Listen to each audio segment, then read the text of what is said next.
Very good. Am I projecting? Yeah, this morning at the Albany Guardian Society event, I spent a fair amount of time discussing the results of a new study of ours called the Global Aging Preparedness Index. It was a somewhat audacious attempt to develop a set of comprehensive measures consistent across the world's major economies for how well different countries are preparing for the old age dependency dimension, the aging challenge. We have a fiscal sustainability index and an income adequacy index. I am not going to go through that in any detail today, but I'd be happy to address some of the income adequacy issues in the discussion if that's of interest, and also happy to get anybody a copy of the report who might be interested. Instead, I'm going to look more broadly at the fiscal, economic, and geopolitical implications of this dramatic demographic transformation now sweeping the world. And I'm going to, it ordinarily helps to have a point of reference in a presentation. So my point of reference will be today's developed economies. The United States in particular, but more broadly today's developed economies. So much by way of preamble. The world does stand on the threshold of a stunning demographic transformation. There are two forces behind the aging of the population. The first force is falling fertility. People are having fewer babies, and this decreases the relative number of young in the population. As recently as the mid-1960s, would help if I pointed this the right way. Okay. Every developed country was at or above the so-called 2.1 replacement rate needed to maintain a stable population from one generation to the next. That's 2.1 average lifetime births per woman. Today, every developed country is at or below replacement, and most are far below it.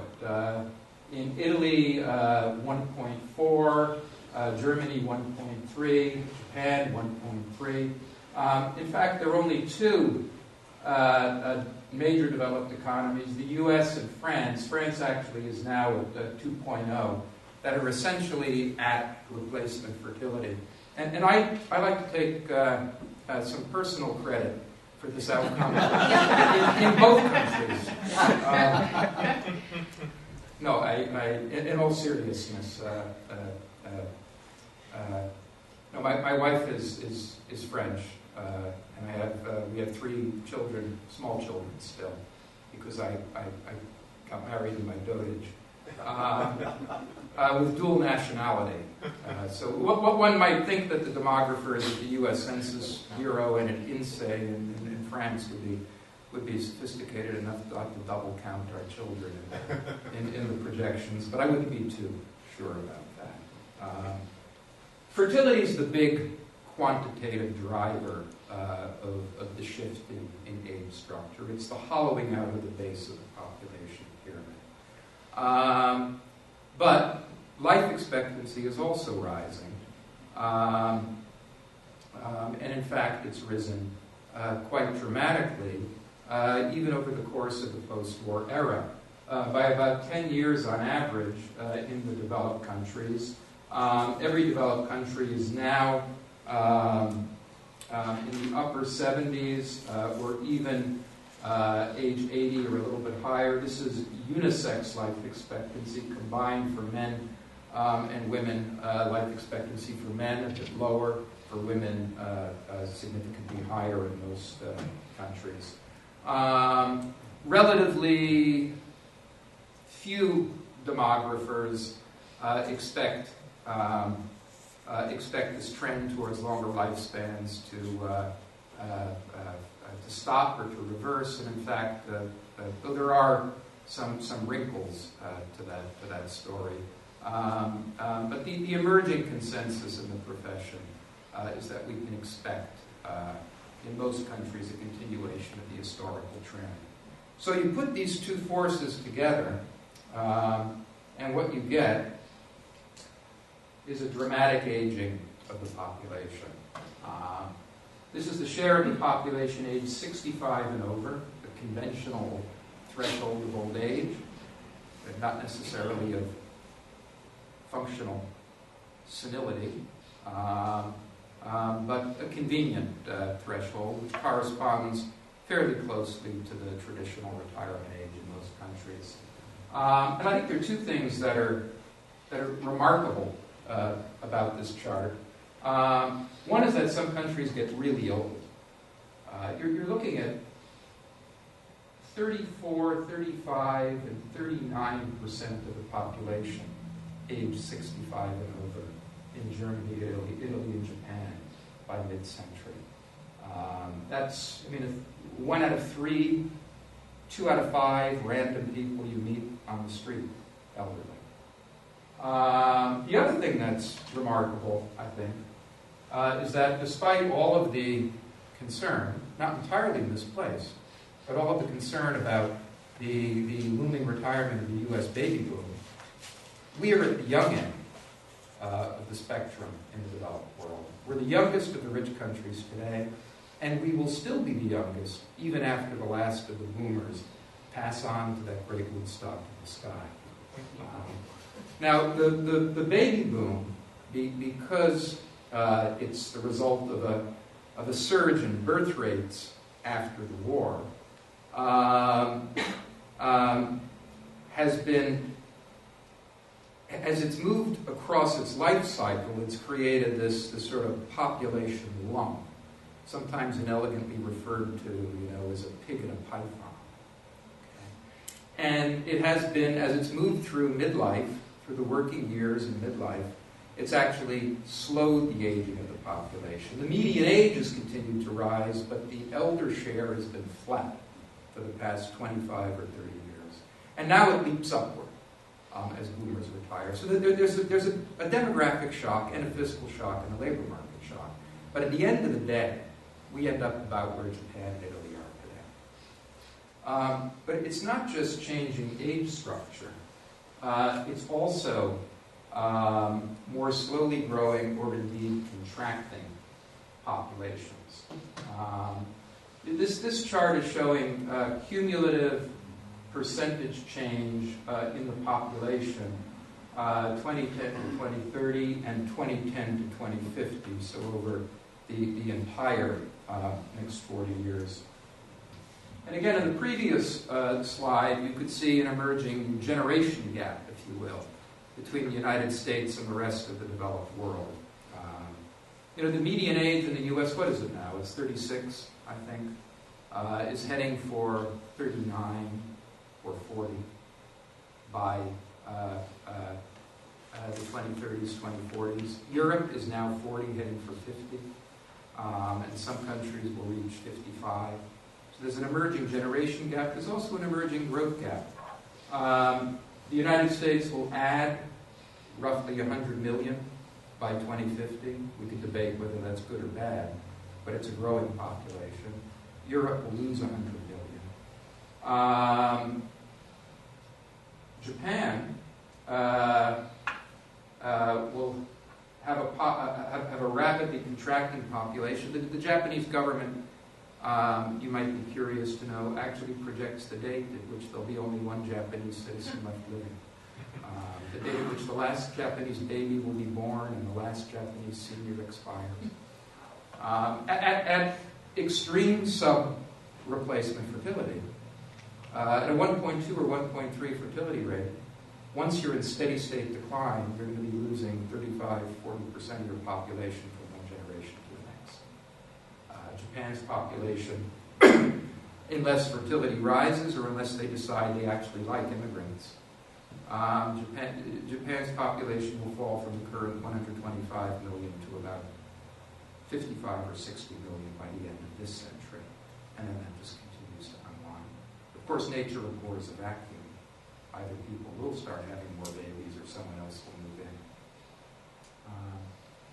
Now, the developing world as a whole is still much younger, but it too is aging. In fact, most of the developing world is well into what is sometimes called the demographic transition. That is, the shift from high fertility and high mortality, which is the norm in traditional societies, to low fertility and low mortality, which is the norm in modern societies. The fertility rate, well, there's an interesting backstory here, if I can just digress for a moment. When the transition first gets underway, and this began in the developing world in the 1950s, what happens is that mortality rates fall first, particularly for infants and children. But fertility behavior only changes with the 20, 25-year lag. So you get a huge surge in population growth and big youth bulges. This is Paul, those of you who remember Paul Ehrlich's The Population Bomb, right? And back in the 60s, and the teeming humanity falling off the edges of all 7 continents. But then fertility falls. And the second stage of the transition begins to unfold. Am I out of camera range here? Okay. And fertility is indeed, since the mid-late 70s, has plunged. All of East Asia is now beneath replacement. In the East Asian tigers, fertility is down at 1.1 or 1.2. Lowest fertility rates in the world, as low as any developed country. Latin America, perhaps more surprising, every major economy near at or beneath replacement, including Mexico.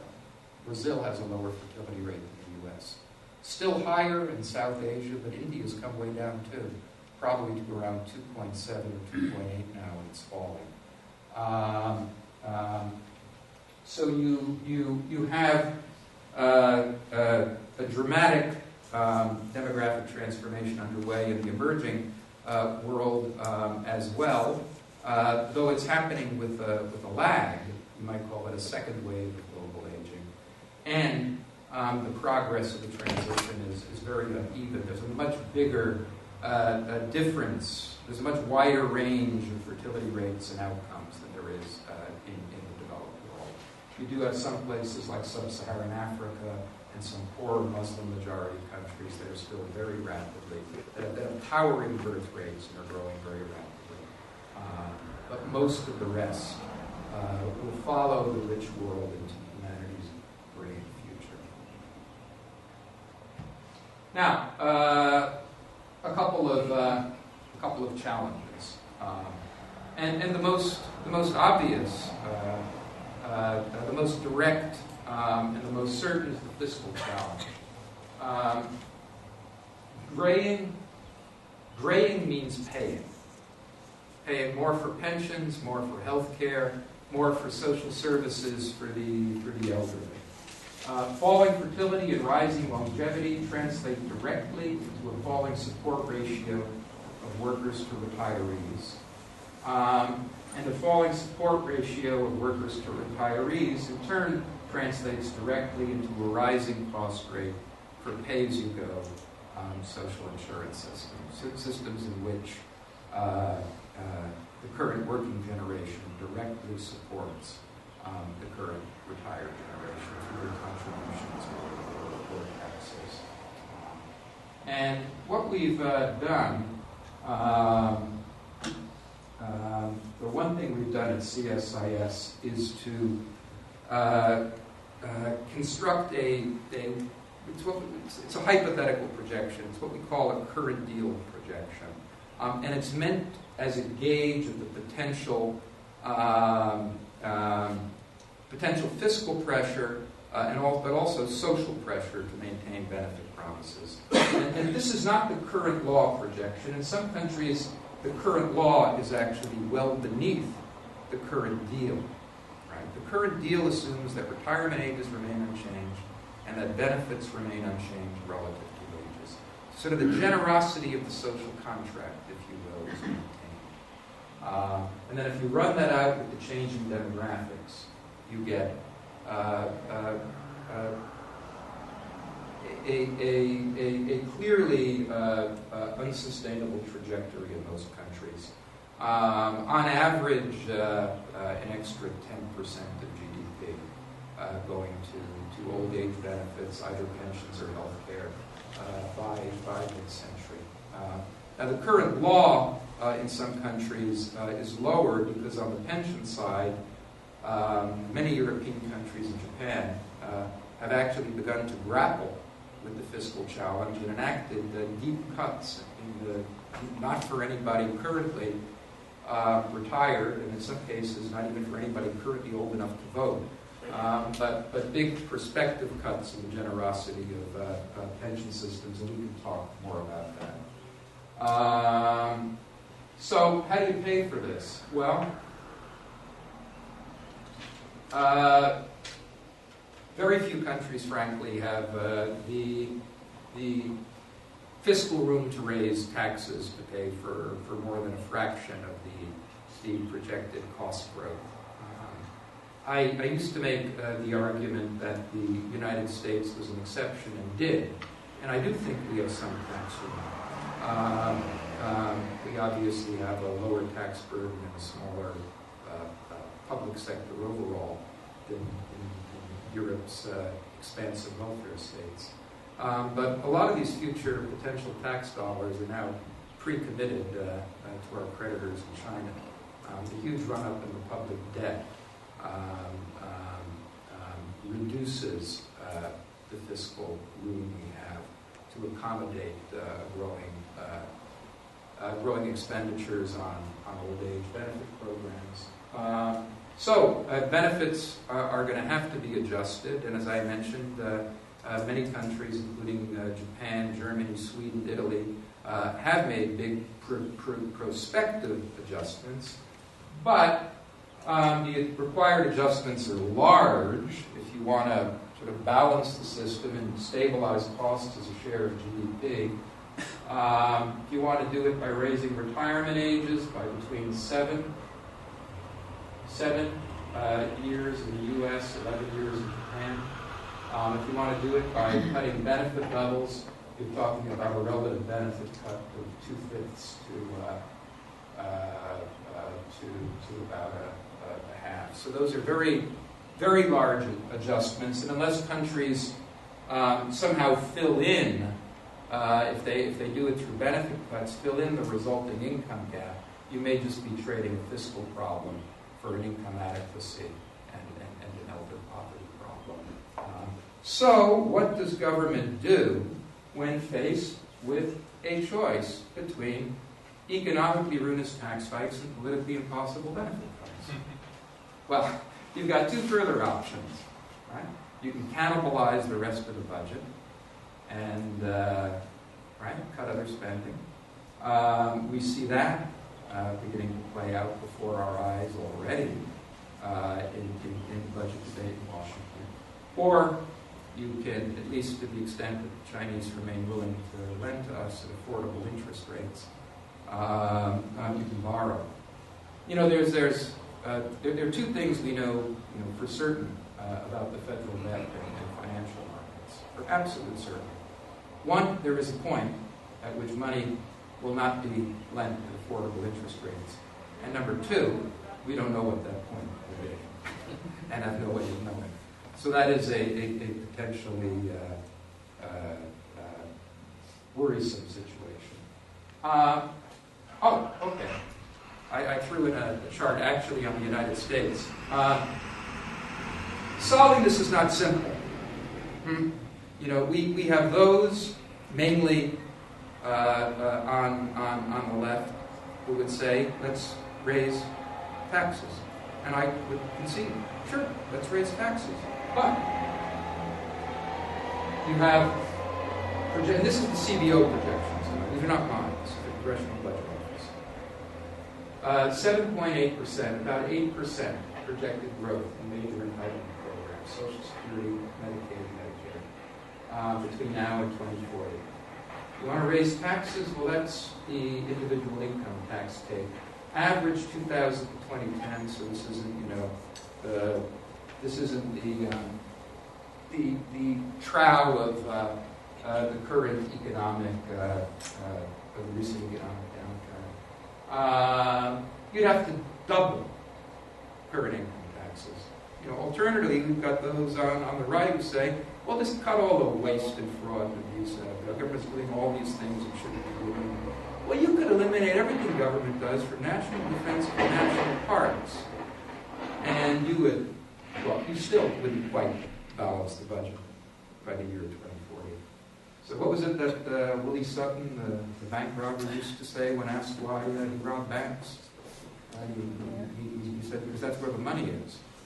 And that's why the debate increasingly has to focus on entitlement programs. And I would argue that this is not just a fiscal issue. It's also an issue about what we think it's not just about the size of government, it's about the function of government. Let me put it that way. If entitlements continue to grow, and we have a political economy that limits how much we can raise taxes, you are going to increasingly crowd out all the rest of functions of government. From education to the environment, to foreign assistance. Okay, fiscal challenge. Beyond the fiscal challenge, there is a broader economic challenge.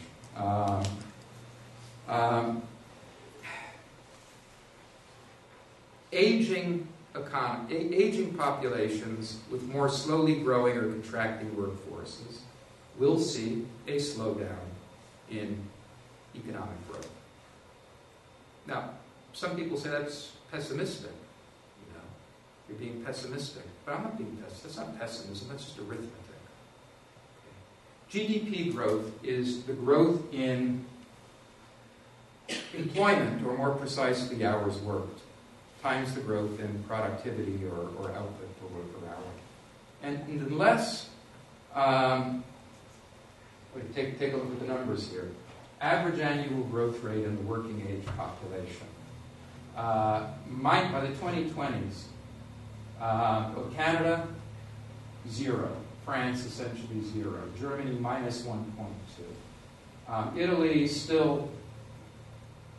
minus 0.6, but rising to minus 1%.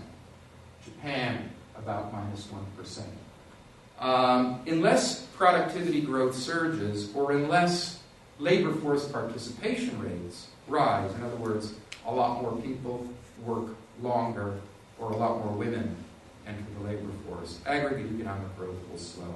Now, some economists will say, and indeed some countries are facing what I would call a secular economic stagnation. That is zero growth across the business cycle. Now, some economists, certainly neoclassically trained economists, would say that the focus on aggregate GDP is probably not appropriate. You want to look at per capita living standards. That's how we measure prosperity. But first of all, I would counter, number one, aggregate GDP certainly matters for geopolitics. If the United States had an economy and a population the size of Belgium's, it would not have triumphed in a two-theater global war in the 1940s.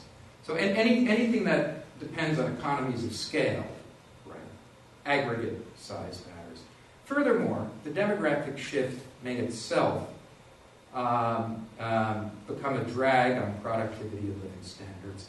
Leave aside the whole fiscal, right, the whole fiscal overhang and the possibility of spiraling debt, crowding out national savings. Let's assume that goes away.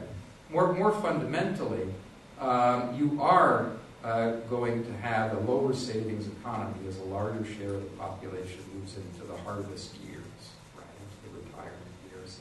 And you're also in an economy in which the workforce is not only growing more slowly, the case in the United States, or stagnant or contracting the case just about everywhere else, you're not only going to have a more, it's not just that the rate of growth of the workforce is shifting or turning negative, it's the average age of the workforce is rising dramatically. And this is where I often get pelted with rotten tomatoes and things when I speak to senior advocacy groups. But there is a huge literature in the social and behavioral sciences that shows pretty conclusively that productivity, economy-wide, peaks somewhere in midlife. When the center of sort of the median age of the workforce is in the 40s, it's optimal, and when it rises into the 50s, we can expect that overall productivity will suffer. Now, that's not that older workers don't bring something to the table, and certainly, an extra older worker is better than no worker at all. Where older workers do well is in skills based on what's called crystallized intelligence. That is, a body of knowledge and wisdom accumulated over the course of a career. Where they do less well is in skills based on what's called in the literature fluid intelligence. That is the ability to adapt to new technologies and to new markets. And that gets us really to the final point, which is that, and here, just to make this sort of a little more directly relevant to New York State, you take Western New York State and the disappearance of heavy manufacturing starting in the 70s and the enormous adjustment costs that entailed. But you had one possible response was out-migration. There many workers found it very difficult to find new jobs in the service sector, but over time most were able. But this is occurring in a society back then where the median age was 28 or 29, and yet the adjustment costs were enormous. Think how difficult it will be for society with the median age of 40 or 50 or 55, right, to respond and adjust and reposition to these kind of sectoral dislocations. So you may get, and there's an irony and almost a tragic paradox here, because an aging world needs globalization more. Because globalization allows you to match jobs with workers, it allows you to match savers with investment opportunities. Remember, because you have these differential rates of demographic, of population growth and economic growth across countries and leverage those. But at the same time, an aging world is likely, maybe a world in which both on the business side and on the labor side, you get a pushback against globalization and a rallying behind various kinds of anti-competitive measures in the economy. How am I doing on time? Am I okay? Okay. Oops, I want to go backwards. That's because I have it upside down. Okay. Let me skip over these next two charts, which just dig a little bit deeper into the issue of emerging capital shortages. I think the only point I want to make here is that the consensus among economists who've done macro modeling of the likely impact of aging on savings and investment is that we are likely to see a big savings decline beginning in the 2010s and intensifying in the 2020s in most of the developing world. And savings rates will fall faster, more than investment demand, sucking in foreign capital. Okay, so we've seen this shift over the past couple years where capital has begun to flow uphill from the poor world to the rich world. Nobody would have predicted that 10 years ago. But the demographics are going to intensify that dependence on foreign capital, and there are big economic and political risks that entails. then now we're leaving the realm of quantifiable social science and just speculating a little bit about what the broader social implications of this demographic shift might be. We all know that behavior, but this is, I promise this is as complicated as the charts get. This is the share of the population in each country with less than 20 years of life remaining. That sounds a bit morbid, but what we're trying to do is just develop a proxy for the share of the population, let's say, that has most of its life in the past tense, right, and relatively little of it in the future tense. Because we know, we know that for individuals, behavior changes in typical ways across the life cycle. Yes, there's some very conservative 20-year-olds and there's some risk-taking 85-year-olds, but in general, time horizons shrink, risk aversion grows across the life cycle. This is well known. This is why. And it's in part a completely rational response to shrinking time horizons, right? This is why you move your money out of stocks and into bonds, or hopefully. Because you have less time to benefit, right, from the windfalls and less time to recoup the losses. So what happens to society as a whole? Can you analogize from sort of this individual life cycle behavior pattern to the behavior of society as a whole? Will they become less willing to make risky gambles, less willing to make investments that have long-term payoffs? The size and shape of the family. Some countries are moving towards a future in which the extended family disappears. By the 2030s in Italy, most young Italians in their 20s, I think 50 or 60%, will have no brothers, no sisters, no uncles, no aunts, no cousins. Right? Think about it. If you're an only child, you have no brothers and sisters. Right? That part's easy. If you're an only child and you marry an only child and have an only child, there goes the extended family. Same in China. Yet these are countries that depend on the extended family, right? To grease every business relationship. That was a slip in diction. You understand what I mean. The extended family is, these are societies in which, and it's true of Italy too, in which social and political trust is generally low. The extended family is essential to the functioning of business relationships. How do we socialize the young? How do we care for the old? Okay, we can skip over diversity. Come back to that in the discussion if you want. And then finally, just the geopolitical challenge. The developed world will be a shrinking share of global population. As a matter of fact, it has been shrinking since 1930. The developed world share of global population rose steadily throughout the agricultural and industrial revolutions of the late 18th and 19th century.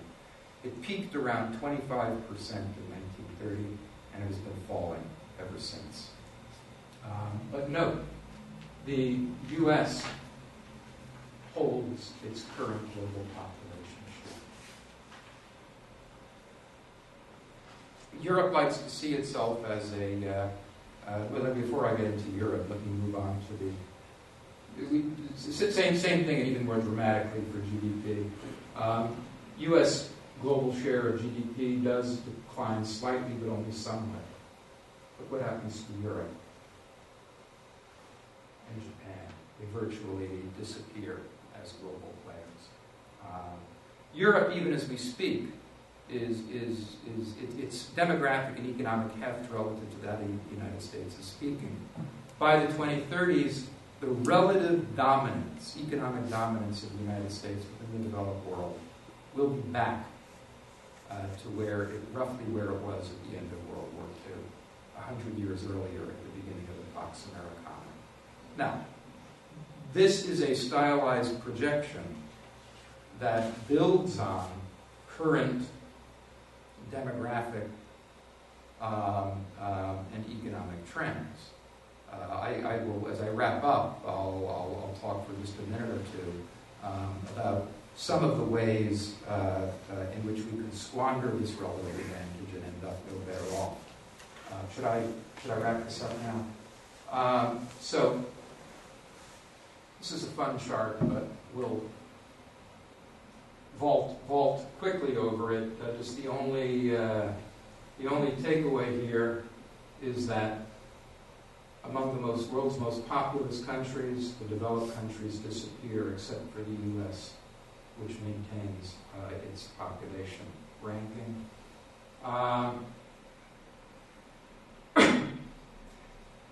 Fine, we can end with this one. I think I've already made the point that we have this relative demographic advantage. We have a high fertility rate for a modern society. It's not high by historical standards, but it's high relative to every other rich country. We have substantial net immigration, which despite an ugly, divisive and sometimes ugly debate, we frankly, at all of the economic and social indicators, support what I'm saying. We do a better job, continue to do a better job of assimilating than just about anyone else, except maybe for the Canadians. We have flexible labor markets. We have broad and deep capital markets, not perhaps certainly as deep as they were 3 years ago. But all of these are important relative advantages. But we have a number of notable disadvantages, and there's nothing written in the rules of history, the laws of history, that says a nation can't act foolishly, fail to leverage its advantage, and fail to play the cards it has in its deck. Low savings rate, lowest in the developed world. Extraordinarily expensive health system. We spend 50% more per capita than the next runner-up, Switzerland. And a political culture that finds it impossible to make meaningful resource trade-offs. You put those, the healthcare alone almost offsets our demographic advantage in terms of total cost. And then you combine that with a political system that refuses to grapple with the issue, and then the low savings rate and the dependence on foreign capital. And there are some real reasons to be concerned. The point I wanted to make, though, is that the demographic and economic fundamentals are there. We're not facing hyper-aging. We're not facing population implosion. We're not Germany. We're not Japan. So we need to do something.